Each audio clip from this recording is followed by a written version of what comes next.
बिस्मिल्लाहिर्रहमानिर्रहीम। अस्सलाम वालेकुम स्टूडेंट्स,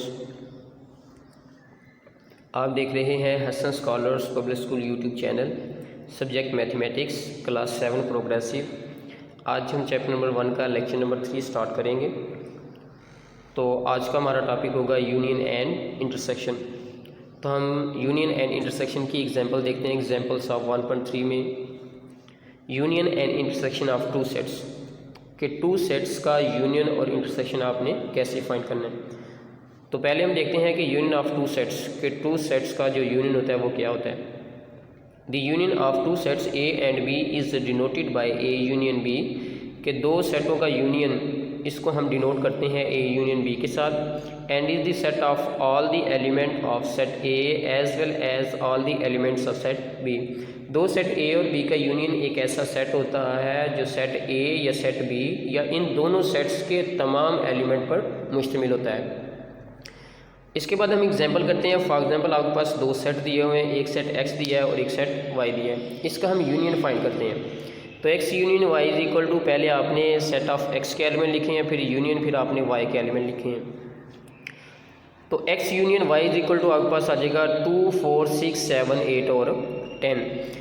अब यहाँ पे बात होती है कि 2 एक बार आ रहा है तो आपने एक बार लिखना है। उसके बाद 4 और 6 एक्स और वाई दोनों में ये एलिमेंट मौजूद हैं। तो आपने ऐसे करना है कि दोनों सेट्स में जो कॉमन नंबर हों उनको आपने सिर्फ एक बार लिखना है। अगर आप 2 बार लिखेंगे तो ये सेट नहीं होगा। तो नीचे इसकी रीज़न भी लिखी है, the elements 4 and 6 are common in both the sets, कि जो एलिमेंट 4 और 6 हैं ये दोनों सेट्स में कॉमन है।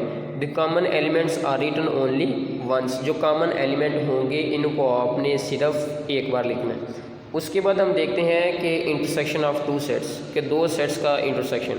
The intersection of two sets A and B is denoted by A intersection B.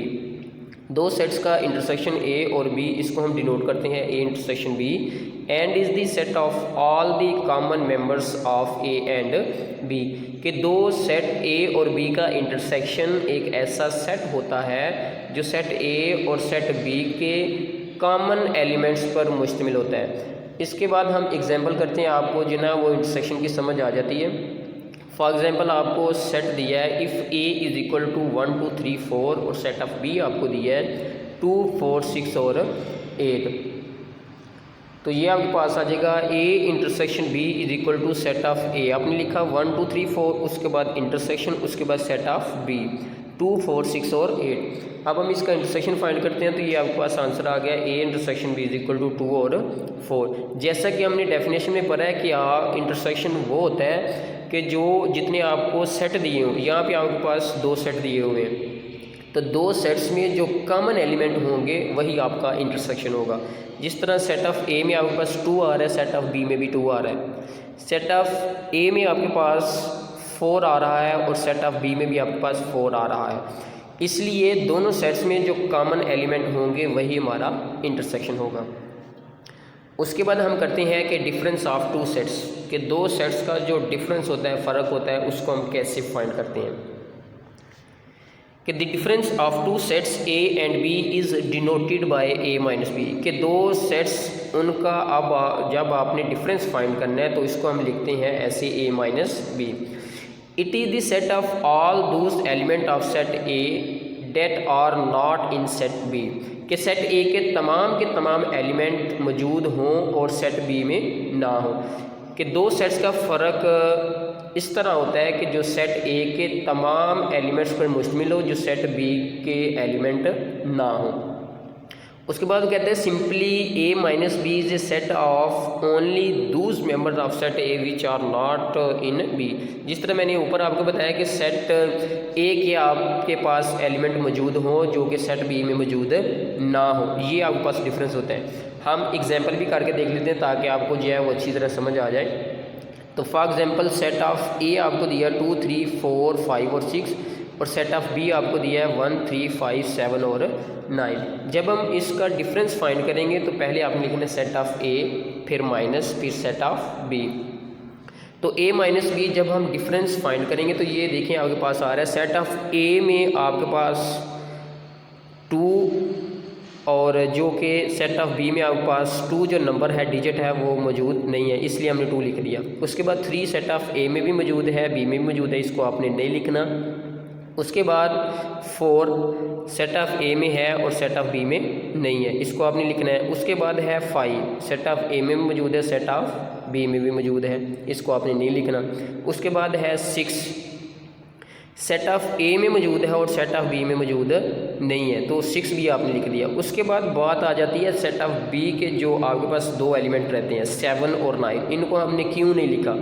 इनको हमने इसलिए नहीं लिखा क्योंकि हम लोग सेट ऑफ ए को बी में से माइनस कर रहे हैं, इसलिए हमने बी के एलिमेंट नहीं लिखे। जब आप ए को बी में से माइनस करेंगे तो आपने सिर्फ और सिर्फ सेट ऑफ ए के एलिमेंट लिखने हैं, बी के एलिमेंट आपने नहीं लिखने।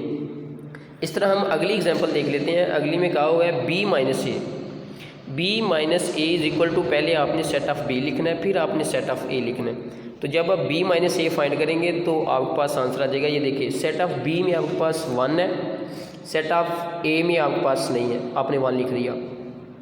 सेट ऑफ b में आपके पास 3 है, सेट ऑफ a में भी 3 है, इसको आपने नहीं लिखना। उसके बाद सेट ऑफ b में आपके पास 5 है, सेट ऑफ ए में भी आपके पास 5 है, इसको आपने नहीं लिखना। उसके बाद सेट ऑफ बी में आपके पास 7 है, सेट ऑफ ए में 7 नहीं है, इसको आपने लिख देना है। उसके बाद सेट ऑफ बी में आपके पास 9 है और सेट ऑफ ए में आपके पास 9 मौजूद नहीं है, तो आपने 9 लिख दिया। इसके बाद आपके पास डिजिट आ रहा है एक 2 और एक 6, इनको आपने क्यों नहीं लिखा? जिस तरह हमने a माइनस बी में 7 और 9 नहीं लिखा, क्योंकि हमने इसमें 7 और 9 इसलिए नहीं लिखा क्योंकि हम लोग a को b में से माइनस कर रहे हैं, क्योंकि आपके पास सेट आ रहा है पहले a, तो आपने सिर्फ a के एलिमेंट लिखने हैं। इसी तरह b माइनस ए में आपके पास सेट ऑफ b आ रहा है पहले, तो आपने सेट ऑफ b के एलिमेंट लिखने हैं और सेट ऑफ a के एलिमेंट नहीं लिखने। और ये आपने बात एक याद रखनी है कि a माइनस बी जो है वो कभी भी b माइनस ए के इक्वल नहीं आता। उसके बाद लास्ट पे आपके पास डायरी है कि do examples of page 4, 5 itself, के पेज नंबर 4 और 5 के ऊपर जो आपको एग्जाम्पल दी हुई हैं उनको आपने खुद से करना है। और आप ऐसा करें कि यूनियन, इंटरसेक्शन और डिफरेंस के आप एग्जाम्पल लें, खुद से आप एग्जाम्पल लें, उनको आप सॉल्व करें।